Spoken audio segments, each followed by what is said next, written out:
back, relax, and maybe get yourself a snack. Me and you gonna have a little chat about books. Hey guys, so I am here today to give you a little bit of an update on everything I have read this year so far, quickly, because I want your opinion on what I should actually sit down and do a full review of and what you just don't really care to see, because I've read a lot and I've been away for a good month and I haven't reviewed anything that I've read this year yet, really.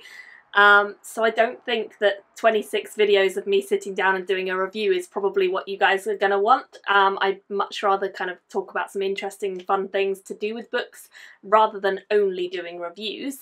So with that in mind, I'm going to run through kind of everything I've read this year so far, except for the SBFBO titles, which I am going to do a full review on. Those will be coming very soon. So don't worry about SBFBO. If you're interested, they'll be coming. But everything else I've been reading, just for pleasure, for fun, whatever, I want to know which ones you actually want to see full reviews on, and which ones you have read, and which ones you're interested in reading, you maybe want to hear a bit more about. Let me know all of that stuff in the comments. So, I'm going to go in chronological order of when I read them, just because that's the easiest way to do it without getting confused. So, let's have a look at my Goodreads. The first book I read in 2019 was Never Die by Rob J. Hayes. I actually very much enjoyed this, although it's definitely a bit of a departure from your usual fantasy stereotypes. It's set in a kind of Asian-inspired culture, and we see Shiganami kind of god creatures, and the magic revolves around a Shiganami and a young boy who has the power to bring people back from the dead.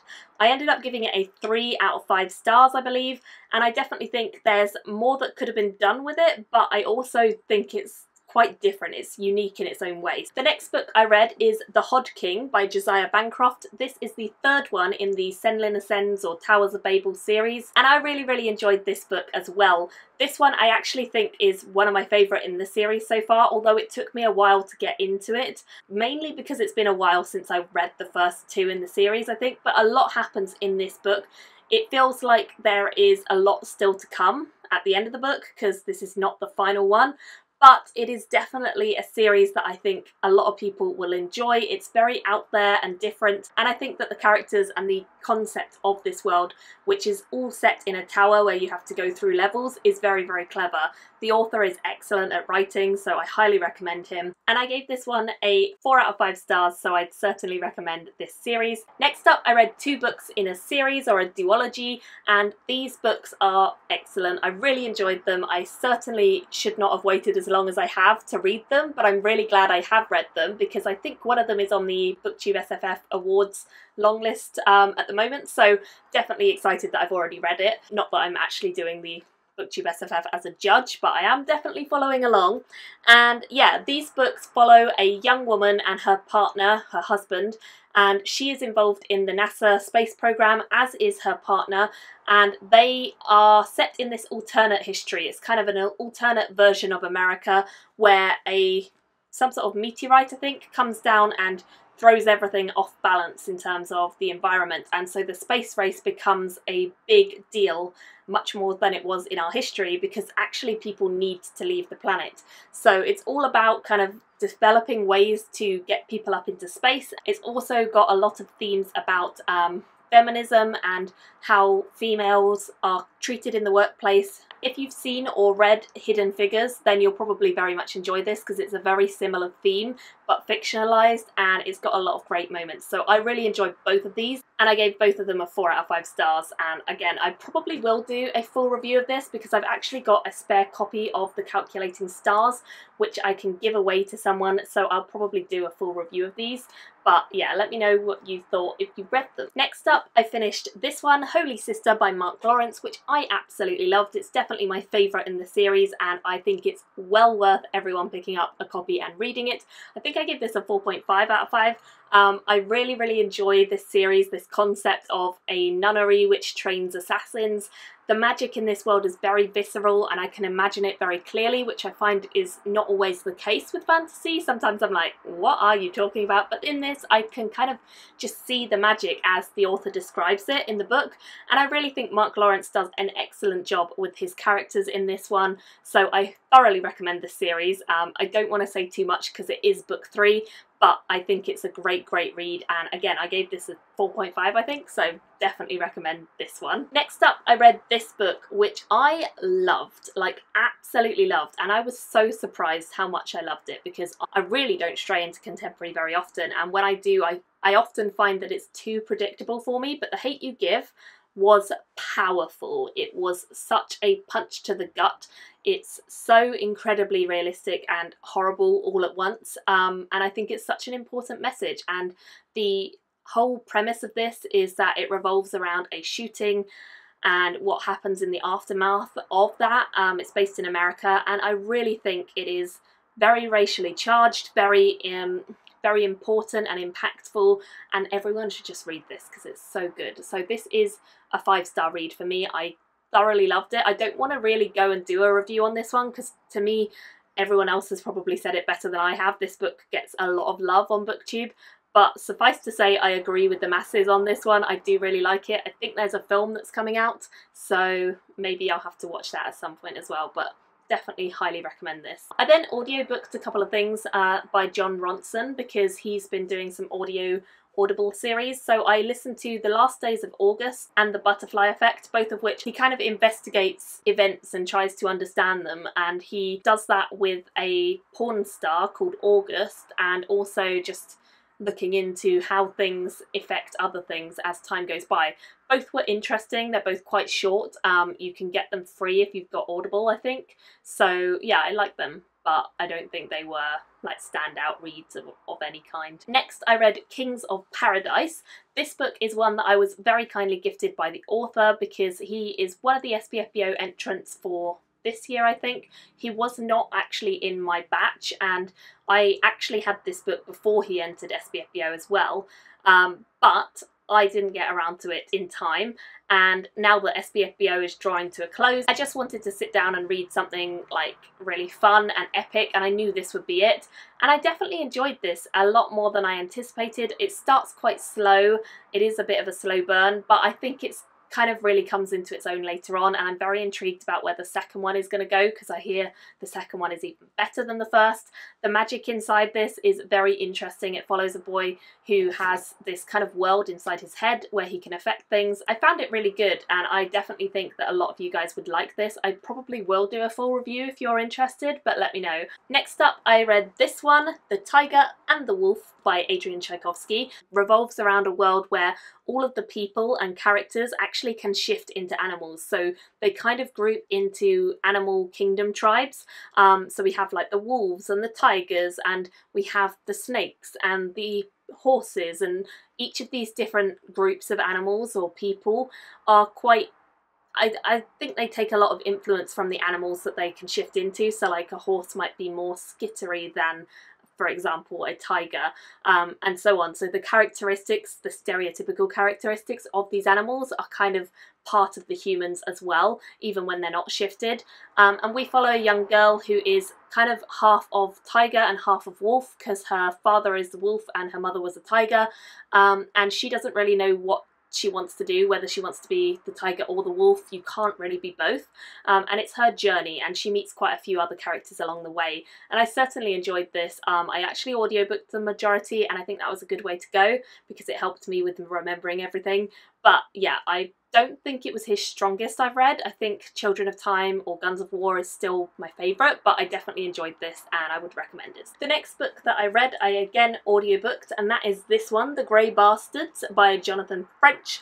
I again picked this one up mainly because of SPFBO, because this was previously a finalist, I believe, and I was sent this from the publisher because they were like, hey, we see you're doing SPFBO, we know that you like fantasy, we know that you like great fantasy, would you like this? And I was like, yeah, I would definitely like it. I had actually already bought the Kindle version, but the physical version is always nicer, and I really did find this fun. It's such a light-hearted, I want to say almost silly, but it's not because it's written really well, but it is kind of a silly concept. It follows these orc-like creatures called the Grey Bastards, and they are this kind of roving band who look out for other people and sort of stop the real orcs from terrorising people. They are kind of like half-breed orcs, and they are the only ones who seem able to stop these creatures from rampaging around, and I really enjoyed it. It kind of has these, I think they're pigs or something like that, that they ride on. It's mad. It's really mad. The audiobook narration was great. It was so funny, and I just found myself really enjoying it. So I ended up giving this a 4 out of 5 stars actually, which I was quite surprised by because orcs are not usually my thing. Next up, I had a bad run. Now I think that this was kind of due to life stuff.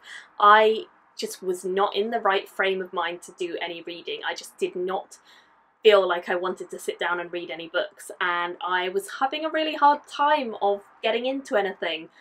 But with that said, I'm still not sure, even if I wasn't in that headspace, that I would have liked these books. So I ended up DNFing some things, and the first thing that I ended up DNFing is this one, which is Jasper Fford's Early Riser. Now, I was very excited to hear that Jasper Fford had released a new book. I actually read Shades of Grey by him and really enjoyed that one, but this was not for me. I just found it so boring right from page 1, and I just could not get into it. I didn't even try to get very far because I was so bored. I just did not enjoy this, and I don't know, I was really sad I didn't enjoy it because I do like this author, or at least I liked one of his books. I did find that Tuesday Next or Thursday Next, I can't remember the name of the other series he does, but that series, I was not a fan of that series either, so maybe he's just like an author where I really like one of his books but I don't like the rest. This one just did not work for me, and that's a real shame because the concept sounded very cool. It's about a culture where people are kind of almost hibernating for a lot of the year, and it's all about survival. I just didn't find it fun though. I was bored, so I DNF'd it. Another 2 books that I DNF'd, and some people will probably be horrified for this, are All the Light We Cannot See. I have this on audio and I just was bored again. I know so many people who love this book, and I really tried with this. I gave it a couple of days of like listening to a bit and then not really being into it and taking time off and then going back and listening to it again. I just still didn't like it. I find it very hard to get into kind of historical fiction when I'm not in the right headspace for it, and I just don't think I was. Maybe at another time this might have worked better for me, but as it stood, no, it was just not working and I didn't want to force it, so I DNF'd that one as well. I also DNF'd the first one in the Wildcards series by George R.R. Martin and various other authors. Wildcards 1. Picked this up on audio ages ago, thought I'd give it a try, just wasn't really that interesting, which is a shame because I think this is a shared universe that a lot of authors kind of write in, but for me it didn't work. Next up, I read a book that is a reread for me. In fact, it's probably like the millionth time I've read this book because it is a kid's book, and that is The Owl Who Was Afraid of the Dark. This book is so close to my heart. I listened to this every night when I was a child and I was afraid of the dark, so I really related to Plop the Barn Owl, who is the main character. I love this. I found this on YouTube. I don't even know how I stumbled across it, but I did. I just found an audio version on YouTube and I just listened to it and I loved it, and it was exactly the same narrator that I used to have on tape, like cassette tape, when I was a kid. I used to listen to it every night and I thoroughly loved this book, so I gave it 5 stars. However, I think it's the nostalgia more than anything, so it's not an objective 5 stars, it's just a sentimental 5 stars, and I just wanted to tell you guys that I rediscovered it and I loved it, because maybe some of you have listened to it or enjoyed it in the past. It was such a good book. I also then read Foundation, which you guys will probably have heard me talk about because I did an entire live show discussing this book in detail. So if you want to check that out, then you can go back 2 videos and find it, 2 or 3 videos, because yeah, I don't really need to cover it again here, but we discussed it a lot there. I then read the Steampunk Jump. This is a new Jodie Taylor book and it's part of the Chronicles of St Mary's series, which is an ongoing series of about, I don't even know, 10 books or something at the moment. It's a series I really enjoy, and this is a small novella set between some of the books. I cannot tell you anything about it because it will spoil things, but it was fun. Next up, another book that I read, and I pretty much finished this one, but I just didn't like it, is Rosewater. I think it just didn't work for me. This is a science fiction book. It's sort of in this world where certain people have this ability to kind of go into this other world in their heads, and they can connect with one another there, and they can find out things there that other people can't. It's almost like they have this extra thing that people don't have. They're sort of sensitive to stuff. Our main character is sensitive to like being able to find things. I just didn't like this book. It's set in Nigeria, which is great. It's really cool. It has a lot of different kind of concepts because it draws on that Nigerian culture a lot, and I like that. I thought that was all great, but I just found the story was not for me. I ended up giving it 2 stars. It's not bad in that I read it all, but it's not good in that I really enjoy or remember it all. I didn't find it that fun. I found it quite a chore to get through the audiobook, even though the narrator was fine. Yeah, I just don't think it's a book that works for me, but I know a lot of people will enjoy this, especially if you do like kind of mind-bending sci-fi. I feel like it has some elements of that. Next up, I decided that because I'd been on such a roll of like not very good books, and the only one that had really stood out as really good was a childhood reread, I thought, you know what, I'm not even going to force it. I'm just going to go for some good old YA, something easy, something that I can just sit back and know that it's not going to tax my brain. It's going to be something I can just, yeah, enjoy.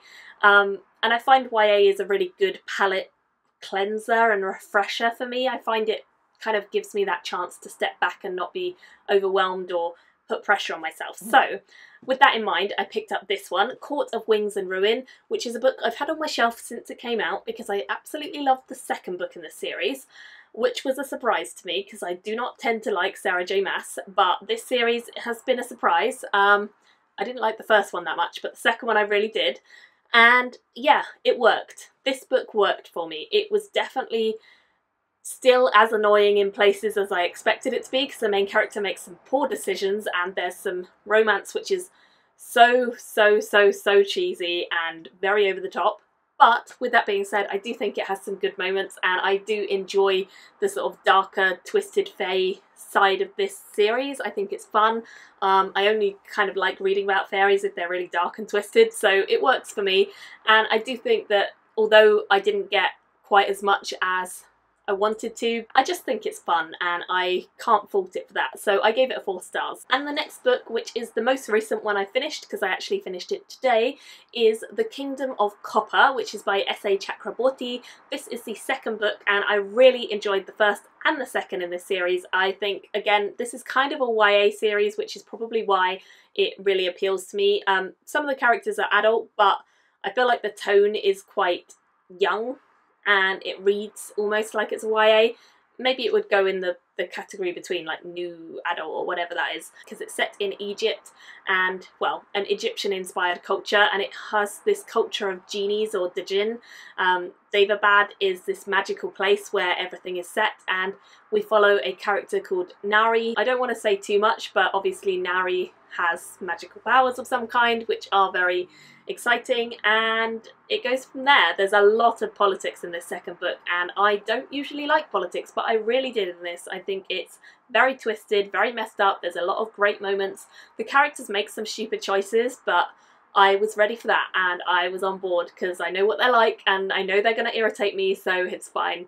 I definitely enjoyed this. I gave it 4 stars and I will certainly continue on with this series because it's just fun. It's really easy reading and I like it a lot, so that is that. So that's everything I think that I read besides the SBFBO reads I've been reading, which I'll do a full video on. If you guys have any of these books you're particularly interested on for me to do a full review of, then do let me know in the comments, and I'd also love to hear if you've read any or what you thought of them, whether you're planning to pick any up or what you've just most recently read. Thank you all so much for watching and I'll see you very soon in my next video. Bye guys! Thank you for watching my video today. Go pick up a book, then come back and chat with me again.